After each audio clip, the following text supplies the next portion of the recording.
radio show on OC Talk Radio, dedicated to empowering women to be the best leaders they can be in any endeavor they choose.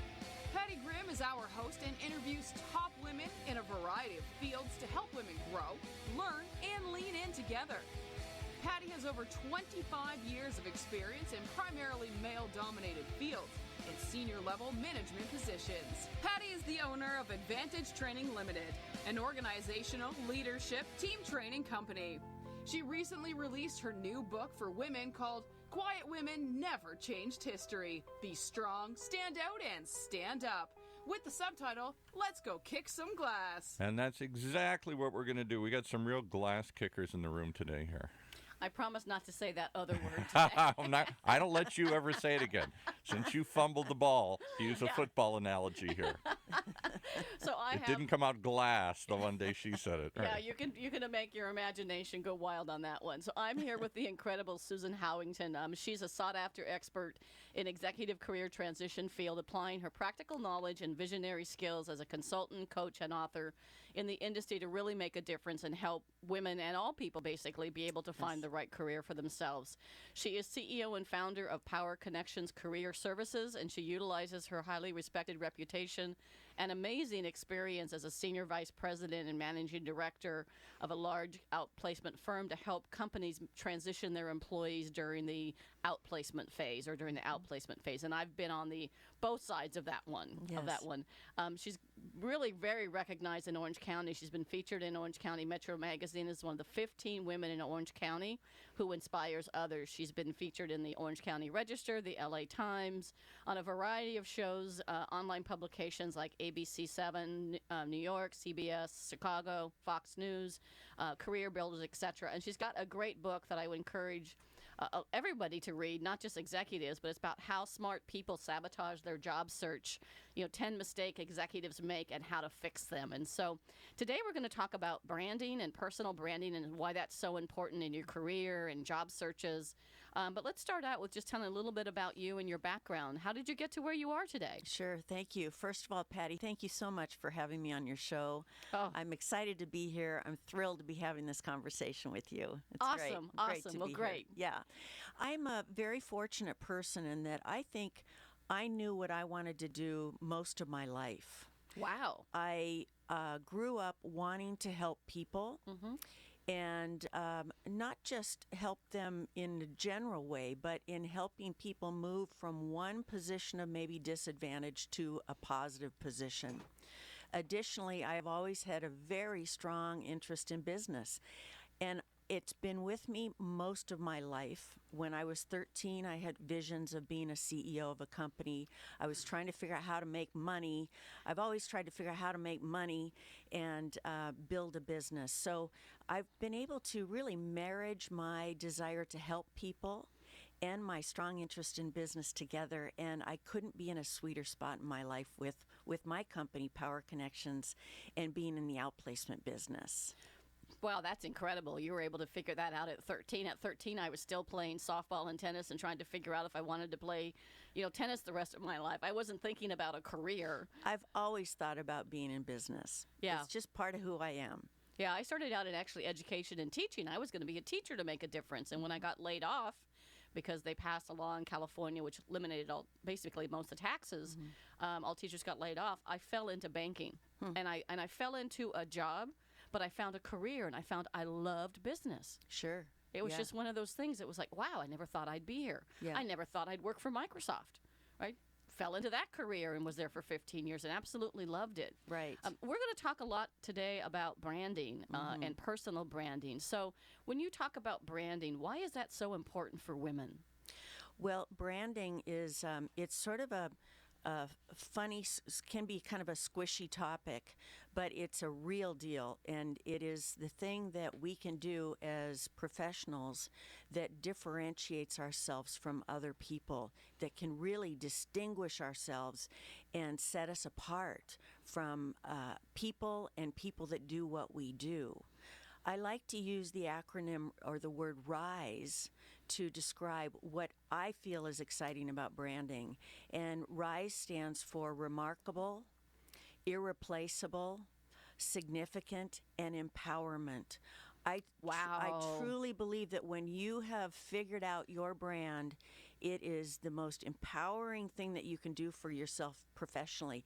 It's the compass for you that is always pointing you to the true north, helping you with your decisions about your career, and setting you apart as you go along. I love that. Say, I want to hear the RISE thing again because that is outstanding. RISE stands for Remarkable, irreplaceable, significant, and empowering.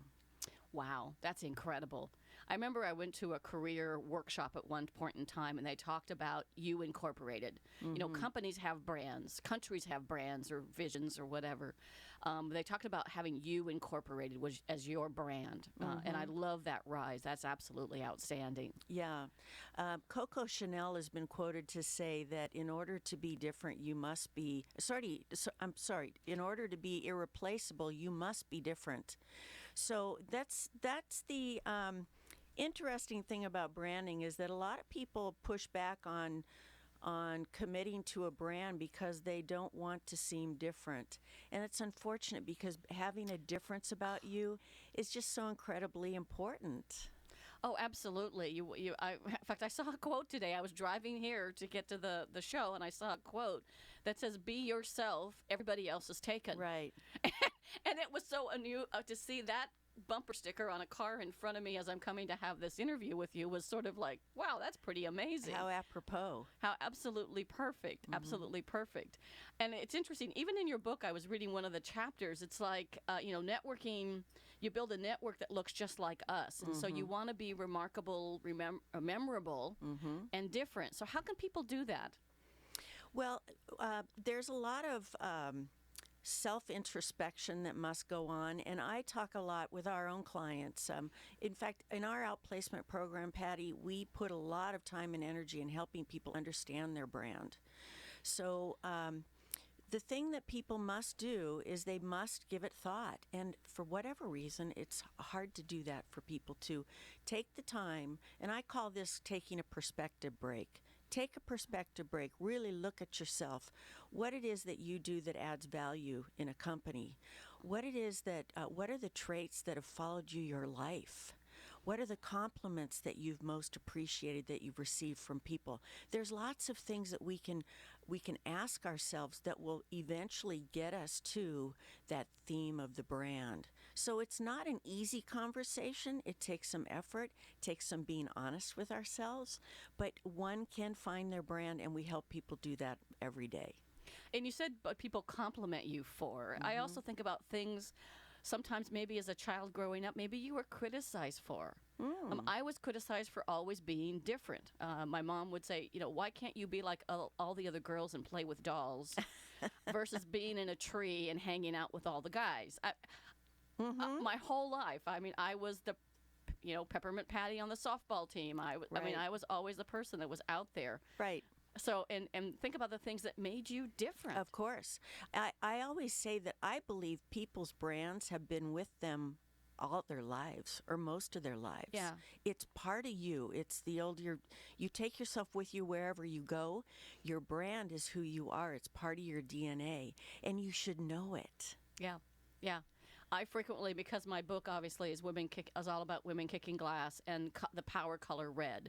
So if I'm in a public event, I'm almost always wearing red. And if I don't, somebody says, "Why aren't you wearing red today?" I have noticed that about you. In fact, Patty, I think you have a wonderful brand that you've established for yourself. And if I may, I love the cover of your book with that red heel and the cracking of the glass. And you have done such an exceptional job of incorporating that redness and even the red heels. I oftentimes see you wearing red heels. So I do have a question for you. How many pairs of red heels do you have? I only have a couple, and the thing is, I don't have them on today, but I do have on a red sweater. Yes, I noticed. And you notice my logo up here. And your red lipstick. And my red lipstick. All works. All works. And I have the red heels on the last 2 days at different events, and I could not put my feet in them today. I usually have a pair of comfortable shoes I wear, and then if I'm either on stage or I'm going to be presenting, I always put on the red high heels. Well, keep wearing them because I'll be very disappointed to not see you wear those red heels. So let's talk about what makes a great brand. Yeah, a great brand is comprised of a couple of really important things. Well, more than a couple. It is really a 360 view of someone, but it starts with. I tell people that your brand is communicated through everything about you, and those are two words. Everything. Yes, from the way that you walk, the way you talk, the way you show up in a room, the way you look, the way you conduct yourself in business. But if we take that 360 view and then we really dig deep, a brand is also an experience that people has about you. And Patty, I'm going to take you again as an example. Before I knew you, I experienced you visually with your red shoes and your red lipstick and red sweater. Right.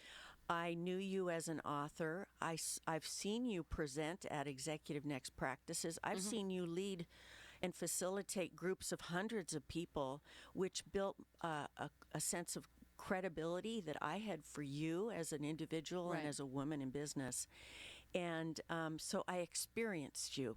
So branding is also an experiential thing for people, that not only do you look the part, you're talking the part, but what I get from you, what I'm experiencing from you supports it. Well, thank you. That's what amazing compliment. Thank you. I think You're welcome. you just made my day. Well, good. So what do you do with some women, or even some men, but also some women? What do you do with the woman who has maybe been playing so many roles for so long, they've lost sense of who they are, and maybe they're very kind of introverted and inward, and they're trying to blend in. They're maybe always, at the back of the crowd. Or how do you help them find their brand that's going to get them a job? The first thing is, again, we have a lot of questions to ask people that will help them become more self-actualized.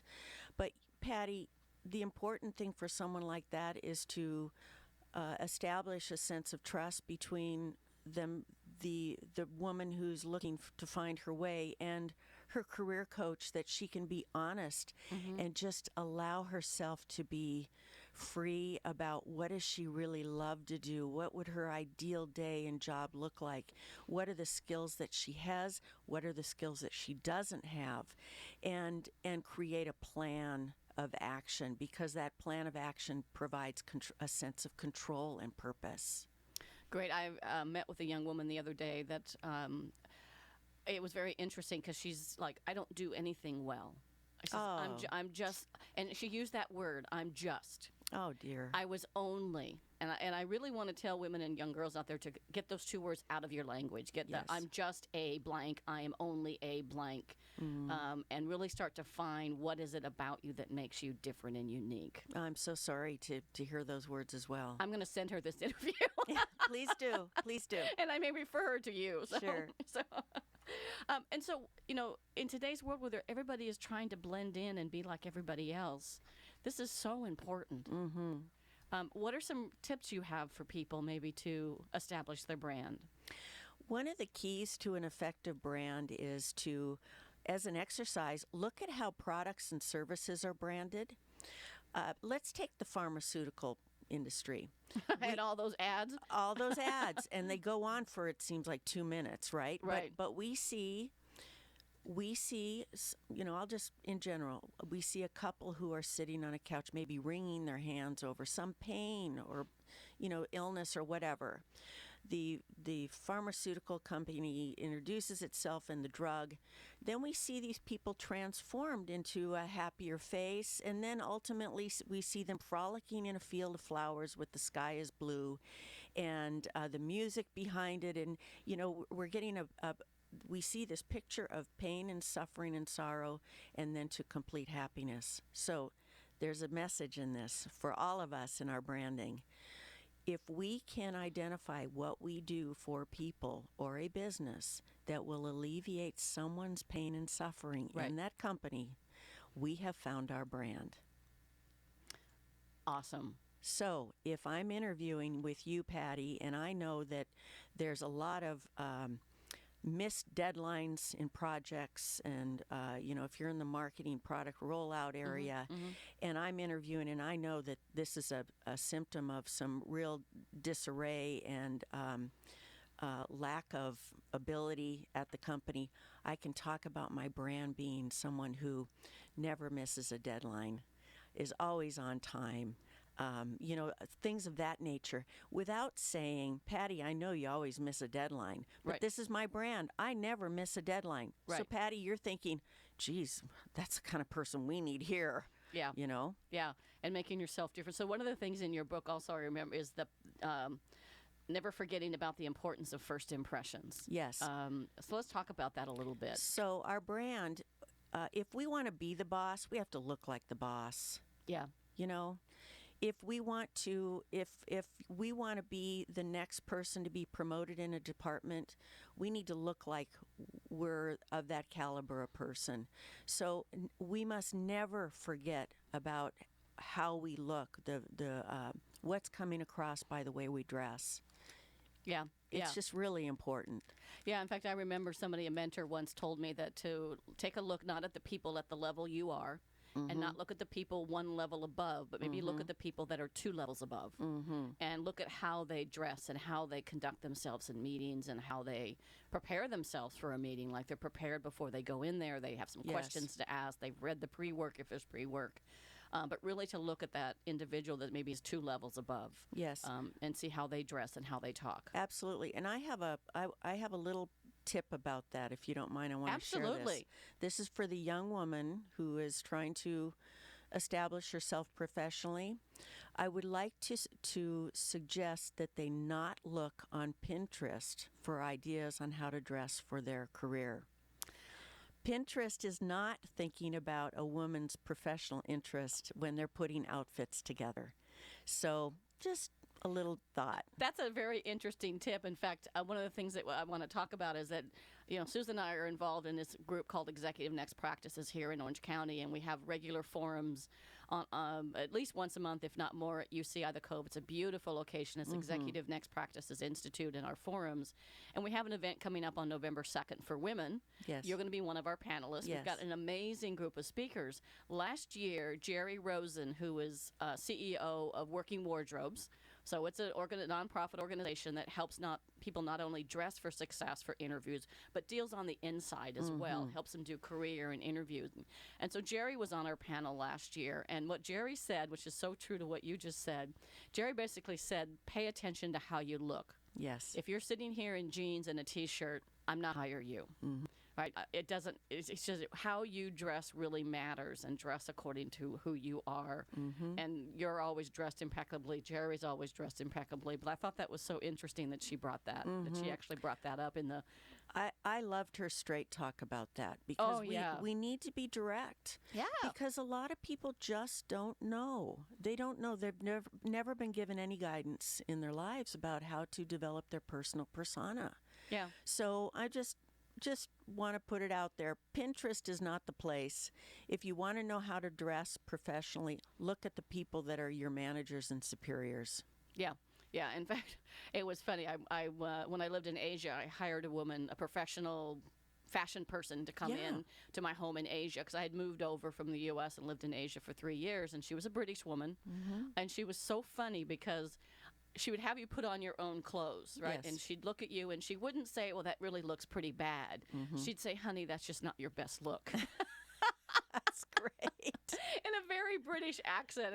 And those were the things that went out of the closet and got donated to somebody else. But, Yes. Pay attention to how you dress and how you show up, because I've heard that, first impressions are made in 3 to 5 seconds. Oh, my gosh. And you can't change them. It takes a long time to change a first impression. Yeah, yeah. So very important. Think about your brand from the outside, but also from the inside. Of course. And how do you show up? Yes. So cool.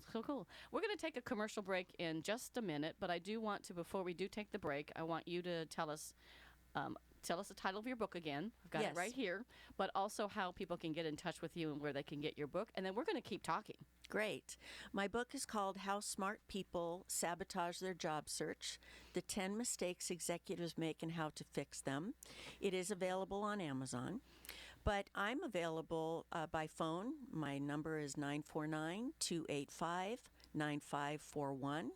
My email is susan@powerconnectionsinc.com. Awesome. Awesome. And I do want to remind people that we do have on November 2nd, in the morning from 8:30 to 11, we have an amazing event and lineup of speakers, including Susan as one of our panelists. It's our Executive Next Practices Institute session, and you really want to go to this event. We've got amazing speakers coming in, and we actually have a man on the panel. We have a man on the panel. How did that happen? How did that happen? He just shook in. He just snuck in under the wire. And if you're interested in the event, you can go to www.enp, that's E as in Edward, N as in Nancy, P as in Patty, Institute, .com to register for this absolutely fantastic event. So we'll take a quick career, and we're going to come back and keep talking about branding and impressions and what women can do to really make a difference in their lives.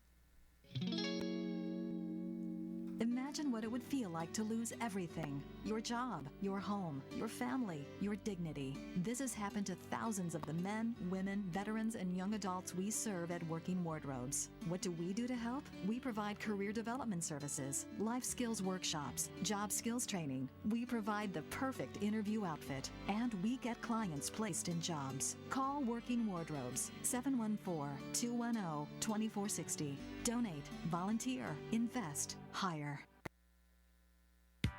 When it comes to pioneers in their respective industries, we all know the Apples, Starbucks, and Trader Joe's of the world.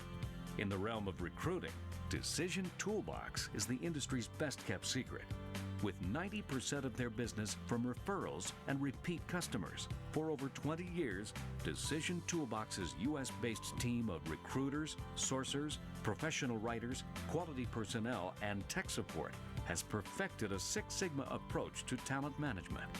No matter the size of the project, Decision Toolbox delivers incredible results. A cost per hire less than half of what contingency firms charge, with the winning candidate presented in an average of 14 days, all with a 12-month candidate warranty. With results like that, Decision Toolbox won't be a secret for long. Visit us at www.dtoolbox.com for more information.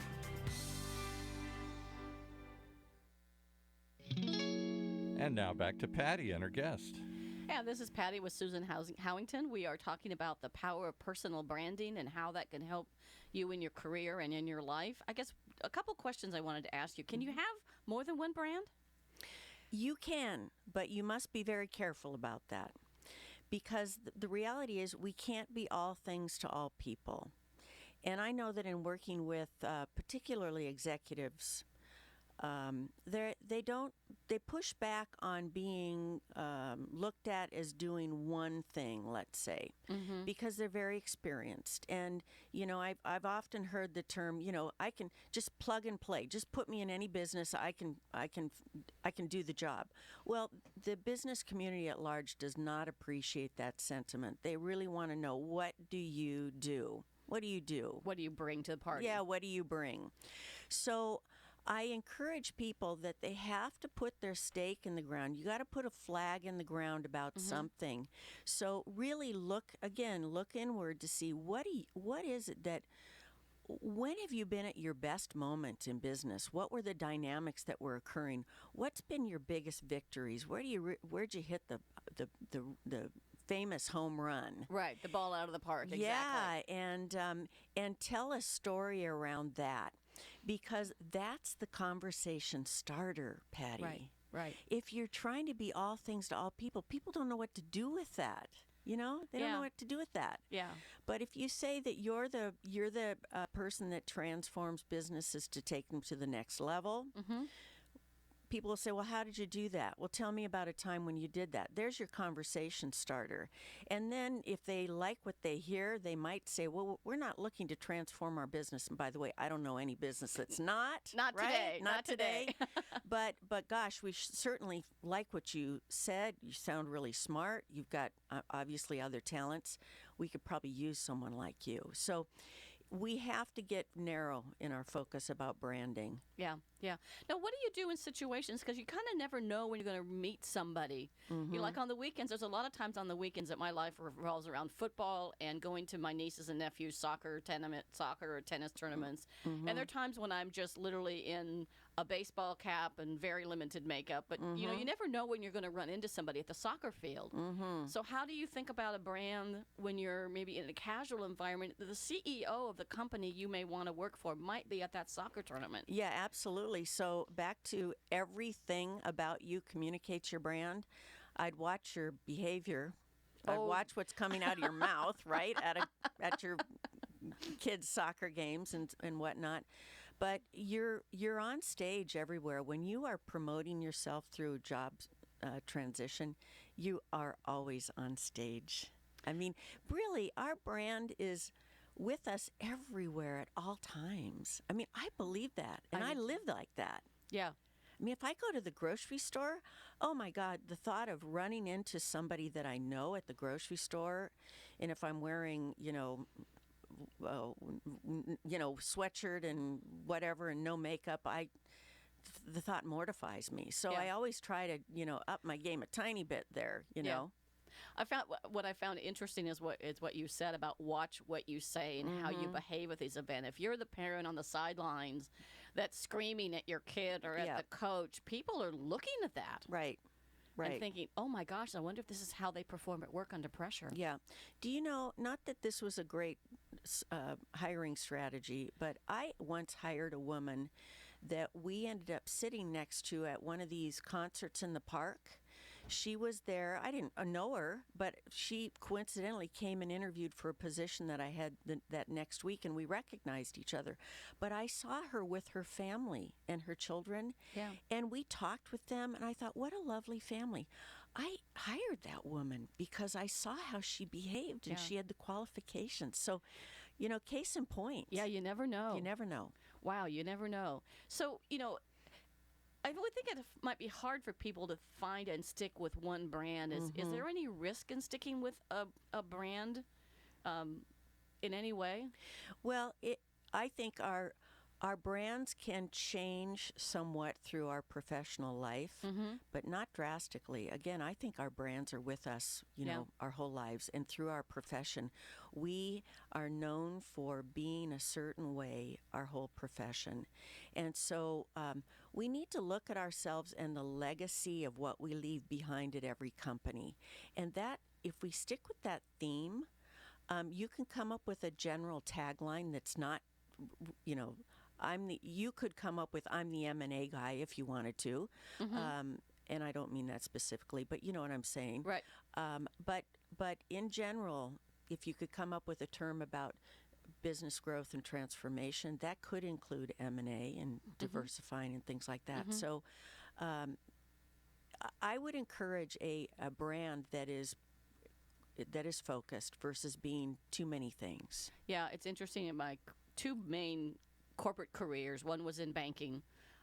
And when I first was working in banking is when women were being told to dress like men. Yes. And so we had, and you probably remember these days. Those days. I mean, there were 5 of us that all had a similar role across the state of California. We showed up at this big corporate meeting. We were all in navy blue blazers with a little white cotton button-down shirt like a man's Oxford shirt. A string of pearls? No. Well, I had a string of pearls, but we also had that little tie. Oh, that yeah, looked like a rose. Yes. We all had on the skirts and the high heels and shoes, and we looked at each other and we hysterically laughed. Yeah, it was the uniform. There was, and this goes back quite a ways before the internet was going on. And I was working downtown LA on the 60-story First Interstate Bank building, and our VP of HR named Glenna showed up in a beautiful silk dress. Now, there was no internet, and that phone call went from the 60th floor to the first floor of thousands of employees within seconds. Is that right? Of that Glenna wore a dress. Wow. A nice, beautiful dress. And so people dress sort of started to change. But I always, my entire career, even when in consulting at a manufacturing plant, I still tried to dress appropriately. Yes. I still tried to dress appropriately. And I remember one time working at the bank, we were working in sort of a non-customer contact area, and this HR decided that we were going to have casual Fridays. And here's something I found interesting. My friend Shelley and I, we were both VPs at the bank. She's still working in a bank here locally, and it was a casual Friday, and we were in maybe something like a nice pair of fancy jeans. We both had blazers on and still looked nice. But I looked at our behavior. And instead of sitting up like this, the two of us were kind of sitting, we were sitting back in the chair, and our casual dress led to more casual behavior. Have you seen that happen? Yes. And I've heard stories of that as well. I want to make a point that even Casual Fridays, of course, was what led to casual everyday, Yes, right? But I want to make a point that even when we dress casually, it can still support our brand. Right. And I am a very creative person. In my book, I talk about how if I could, I'd dress like a rock star every day. I love that whole look. I think one day leather jacket. I love it. Oh my God, I love it. And I think one time in one of my past lives, I was a gypsy because I love jewelry as well. I'd wear it. I'd be smothered in it, right? But I can't dress like that if I want to be taken seriously in the business world, and I accept that. Right. But I can still add a little bit of bling, a little bit of creativity. See, I've got my bracelets on, and I know I can still do this, and it makes me happy, but it's still acceptable, and people I think enjoy it when they meet with me, and it fits. It fits my brand. Yeah.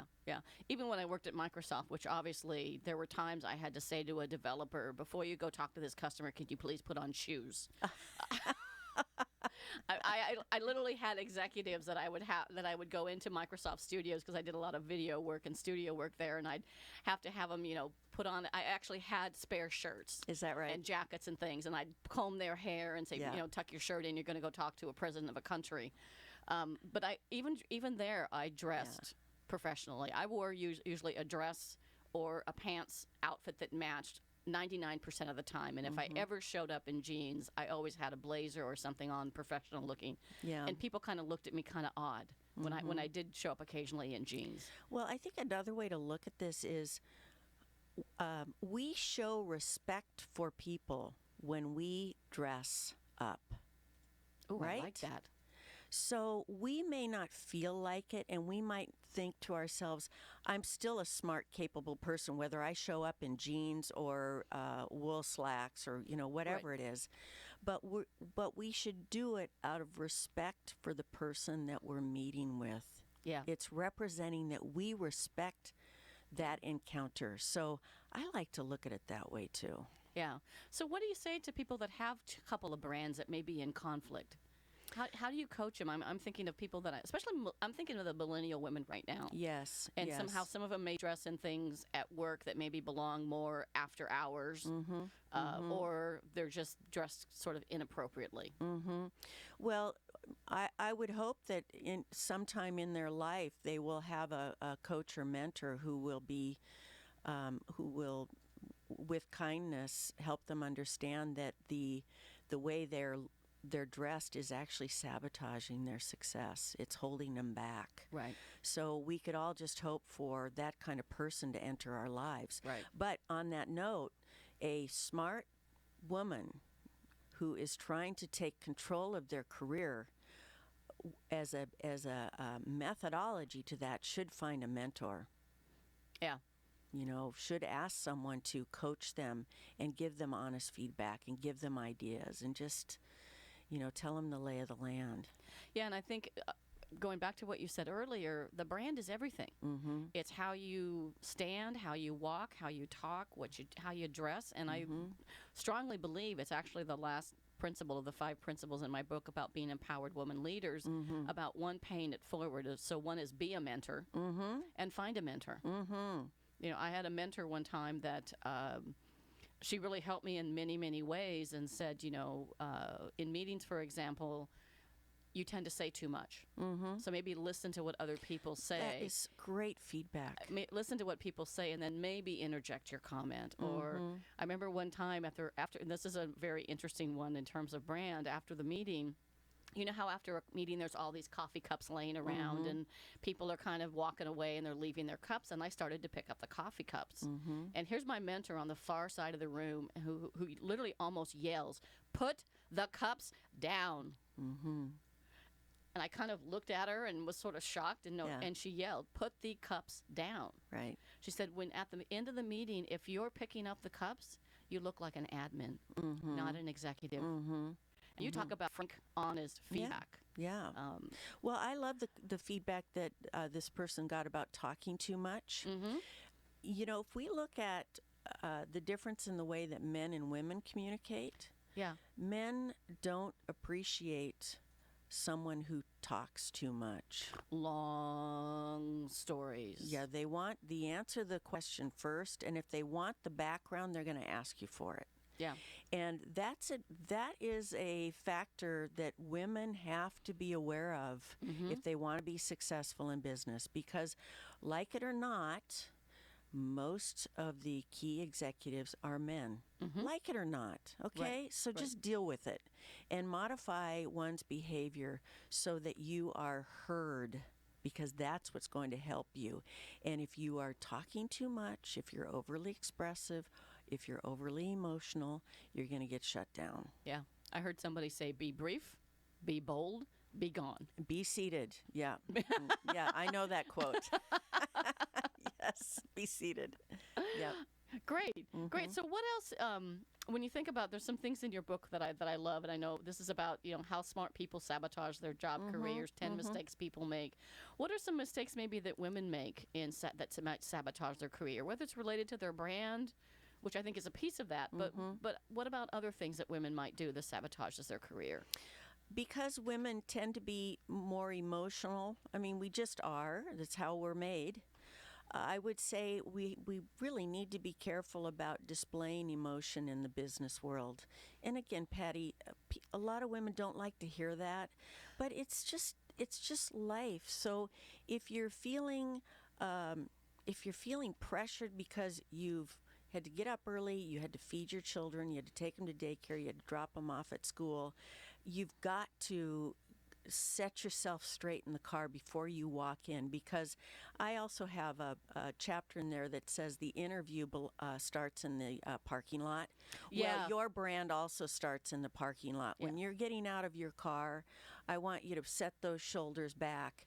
I want you to take the look of frustration or whatever it is, anger or whatever you're feeling. I want you to set that and look forward, walk forward with confidence, and enter the building, because you're now in the building. Your brand is in the building, and it's important. We're on stage. Yeah. All the world is a stage. Yeah. Yeah, I mean, I like the idea of thinking about preparing yourself in the car to walk in that door with confidence. I was also coaching a younger woman recently, and she happens to be of Asian descent, and she worked for an Asian company, and her opening line to everybody, including probably job interviews, was, well, I'm an Asian woman, work for an Asian company, and I never got a fair deal. And everything about her behavior, everything kind of resonated that. And I'm a tough coach. I know you're a tough coach too. And sometimes I literally said to her, the chip on your shoulder is so big, I will never hear what you say, because that is your opening to everything. And that you need to put that aside. And so she finally landed a great job. I'm really thrilled for her. Putting that aside and being able to have somebody that actually looks at you and says, do you realize what you're saying or what you're doing is sabotaging you? Yes, yes. I think people can also learn by observing other people. And I know earlier in my career, I used to go to a lot of association meetings and lunches and breakfasts. Right. And because of the company that I worked with, I was sent to these meetings where a lot of CEOs and CFOs and senior executives would go and be associated with each other. And I used to sit there and I'd watch them at the table. And, Patty,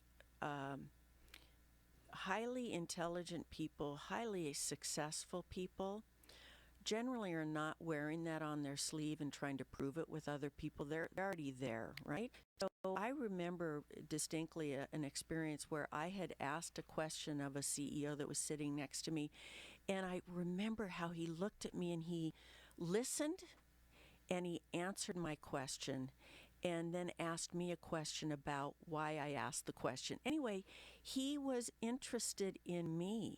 Yeah. He took an interest in what I had to say. And so if we watch the behaviors of successful people, we can learn. Yeah. I learned a lot about table manners. I mean, my parents taught us well, but still, in a business setting, I learned a lot because I watched people. Yeah. So I would encourage women to watch people, other women and men that are successful. Watch their behaviors. We can learn a lot from other people. And think about your brand as being something unique. So what you want to do is, I've advised people, is you want to watch people and what do you admire, and figure out how you can help that fit your style. Yeah. But I've seen it happen too often where you have an executive that maybe is trying to be the rah-rah woman or man that's trying to be the rah-rah cheerleader kind of leader, and it's not their style. Yeah. And so it comes across as disingenuous, and that you've got to be yourself. Be like the quote I saw on the card: "Be yourself. Everybody else is taken." Yes. But find out how you incorporate that into your brand. I have kind of an interesting question that I'll ask people, and that is, if you could be anyone, dead or alive, who would you be? And it's really interesting to hear what people say. And what I've found, it's not always the case, but some people will identify a key figure in history or someone alive or someone prevalent today, and the characteristics that they describe, I could actually say to them, John, you have those characteristics. Do you know that? Yeah. That there are things about that person that are very similar to what you do. So we tend to gravitate towards, we're attracted to the people that are like ourselves. And so what we can do is look at those people and extrapolate and pull out what are the attributes and characteristics that they have that created that strong persona and brand that they have that we could take on. Well, that's interesting because that would be a very interesting interview question. Mm-hmm. And I don't know if that's something that you use when you're talking to people about their brand. Tell me, It is. In an interview, I've heard in an interview, actually not an interview, but I've heard the question asked, if you were sitting on an airplane for 4 hours cross country, who would you most like to sit next to? And it can't be Jesus Christ, and it can't be, certain people, right? But, let's be real. Real people here that living and breathing, who would it be? And it's kind of fun to hear what people come up with. And what would they talk to them about? Yeah. Wow. Amazing. I always said Johnny Depp, by the way, so. Because he's kind of got that out there style. Oh, that is yeah. your closet rocker, right? Yeah. You're a closet rocker. I know. What does that say about me? But you still think about your brand. Oh, yes. And like you said, you keep a little thing unique or something yeah. different that's a little bit different than the average person that's out there. So, if people want to create their own brand, where do they start? They start by having real conversations with themselves, asking themselves, what do I do best? What value do I bring? And what do I love doing? What do I love doing? And usually what we do best is what we love doing, right? Yeah. They go hand in hand. And how can what I love to do take away pain and support people in business? Right. I always tell people to think about, what do you find yourself doing when nobody's watching? Yeah. Well, we always ask, what are you doing on your best day? What's your best day? Yeah. What's your ideal day? And I love it when I can get people to talk about, what does it look like? What does it sound like? What does it feel like? Yes. What are you wearing? What does your office look like? Because it starts to create a vivid dream in people, and it's not isn't really a dream. It's something that could be a reality Yeah. for most people. Yeah. Yeah, I want to help people find their best, find them their best self and their best job. Right. That's why, like, the first principle in my book is about be strong and know what your strengths are. And so I Yes. tell people to take a piece of paper and write down for a week. Every time you do something that makes you feel strong, put that in your strength column. It's great. Every time you do something that drains you, put that in your I love that. downside column. Love it. And then figure out how you create a life and career around those strengths. And I that's- love that. Yeah. I love that exercise when I read it in your book. Yeah. So one quick thing before we start to wrap things up. What are your final words of advice for women out there who want to go kick some glass and create just an awesome brand? Boy, I wish I knew then what I know now. Yeah, I like mean, what don't advice would you give yourself? Gosh. Oh my gosh. Two things. I would be deliberate about planning my career. Patty, you talked about how you fell into this, you fell into that. Well, I had the same experience. Yeah, I was looking for a job and I found a career I loved. Yes, and fortunately for you. Right. But don't merely fall into things. Have them come by design. Really think about what you want and the steps that you need to take to get there. And those steps could take 5 years, 10 years. But on the way there, you might get there quicker just because you're moving that action and that energy, you're going forward. Right. So be deliberate with your careers. The next thing is be the best at that thing that you love to do so that you're the person that people think of when they think of that thing. Yeah. Awesome. And awesome. that is possible for all of us Everybody. to achieve. That is absolutely perfect advice. Perfect advice. So lastly, how do we get in touch with you and how do we find your book?